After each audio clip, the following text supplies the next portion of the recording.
asking questions. The patience to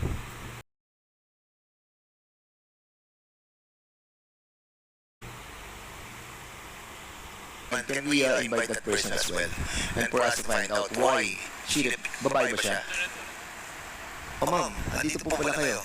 Why did you refuse to accept the, Your Honor, oath has not been administered. Thank you, Your Honor. Mr. Chairman, can we, Mr. Ipawag Chair, na natin silang lahat. Comsec, pwede po ba paki-out na lahat sabay-sabay? thank you, Your Honors. To all the resource persons, including Attorney Emily Torrentira, please stand up. Including Attorney Emily Torrentira. But since you are willing to testify, Your Honor, and give your statements, Your Honor, it was requested that she would be giving her oath as well, Your Honor. Your Honor, if I may, respectfully,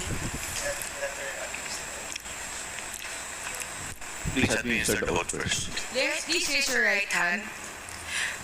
Do you swear to tell the truth, the whole truth, and nothing but the truth in this inquiry, Your Honor? The oath has been administered for the resource persons, Ms. Tabago, Mr. Tenido, Attorney Sanchez, and Ms. Villadere. However, Attorney Emily Torrentira refuses to take her oath, Your Honors.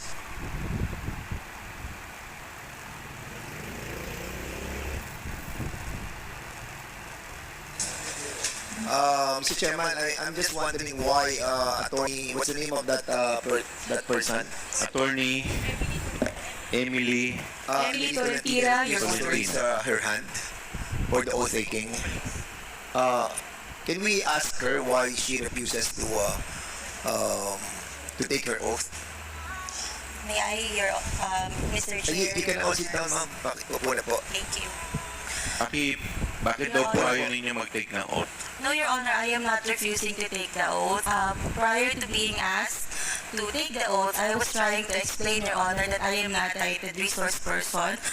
Second, that I've only been asked now to explain why there was no receipt for subpoena for the persons who are not present here. That is what I'm trying to say, Your Honors, respectfully. I just wanted to explain that as part of the Legal Affairs Division of the office, I wanted to explain why we did not receive.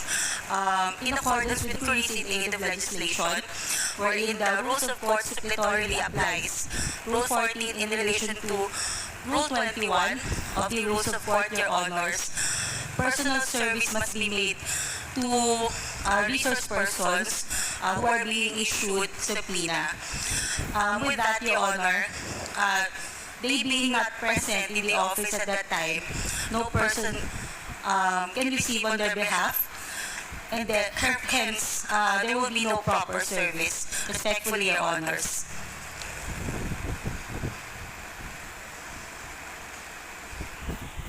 Well, we accept that that guidelines, no, that you mentioned a while ago.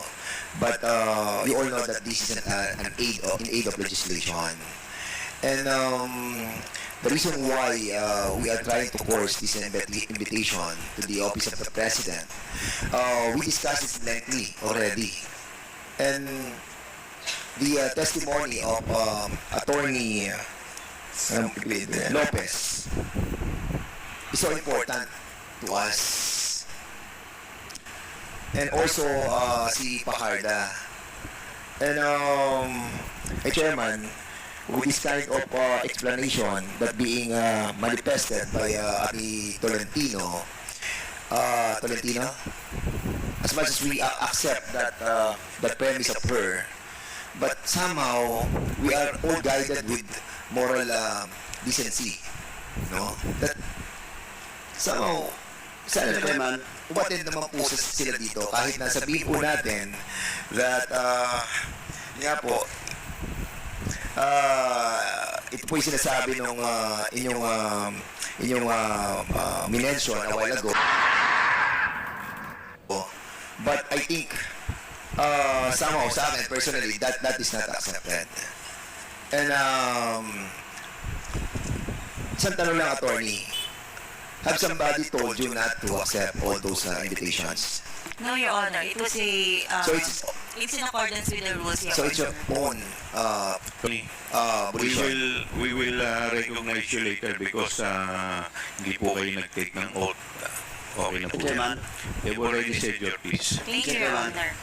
Congressman, May I ask the good attorney, what is your role in this? You're not invited, but you're present at the treasury and you never take your oath. Why? Counsel. What is your presence? Your Honor, I am the Chief of Legal Affairs of the Office of the Vice President. So, I am here to represent the institution, Your Honor. so you are here to represent the institution. You should, before talking, you should take your oath. Because that is on record. You're a lawyer, you know that. You cannot speak unless until you take your oath. That's the rule, internal rules of this house and this committee. You cannot speak unless...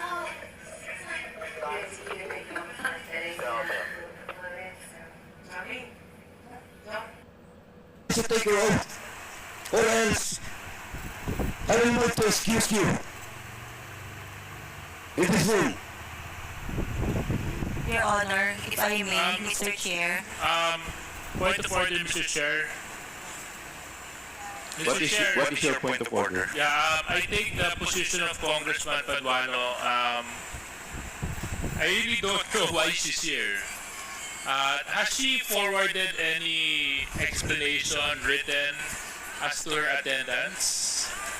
And then, Mr. Chairman, a while ago, she was trying to tell us that she is the representative of the Office of the Vice President. And if you are the representative of the Vice President, you have this reason to take your oath as well.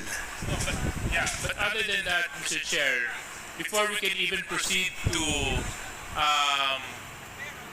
asking her to take her oath, has she communicated officially to the committee that she is indeed representing the Office of the Vice President? Is there any letter that whereby Attorney Tolentino is given authority to represent the Office of the Vice President, Comsec? None, Your Honor. Did you submit your authority? If I may, Your Honor, respectfully. Yes, please. Mr. Chair, can we just call for a 5-minute suspension? Kausapin muna natin kung ano ba talaga kasi 5 minutes suspension declared by the chair. Mr. Chairman,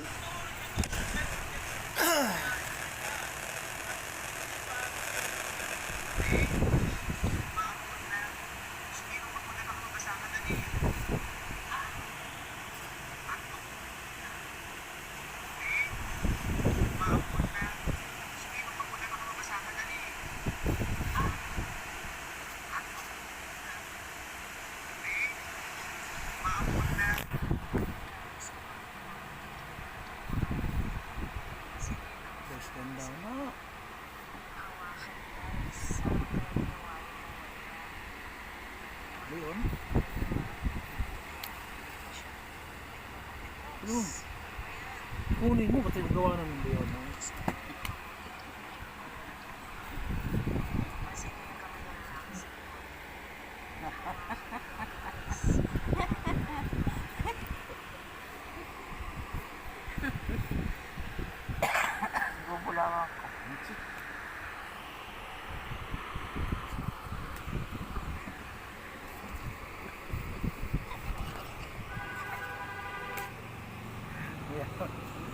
Bayaran mo. Kwartanya kay karon na pag-ablaman ko.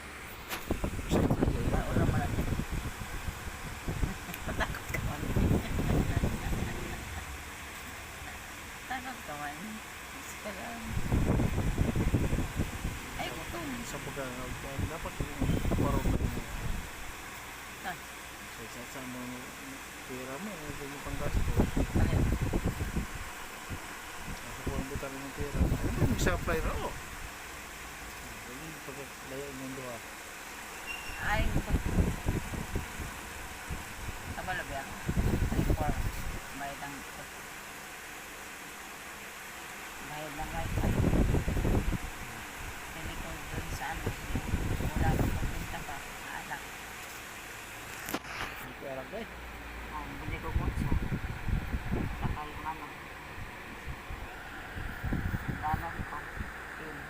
anong pagkakad na lang dito. Kira din sa isang pamilya. Dahil ito sa Iceland. Kira lang yung kira. Ito yung kira.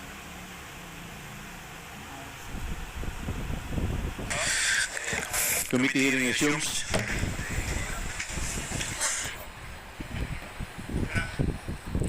Congressman Paduano.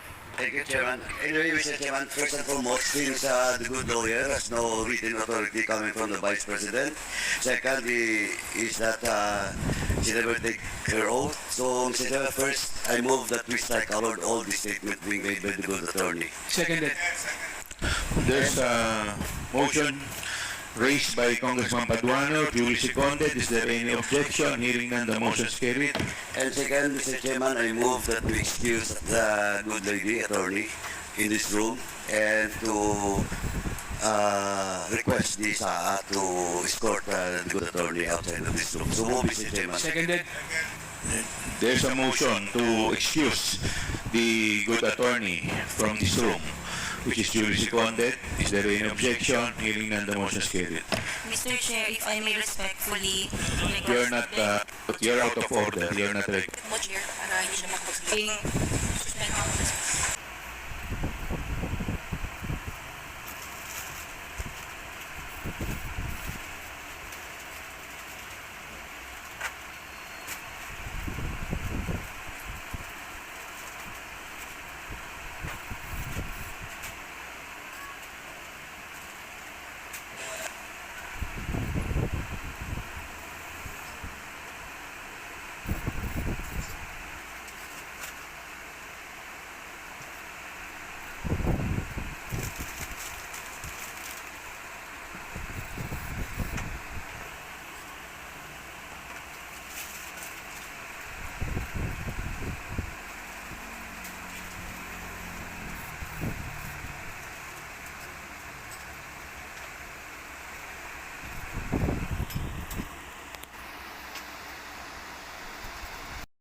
No! God, please, no! No!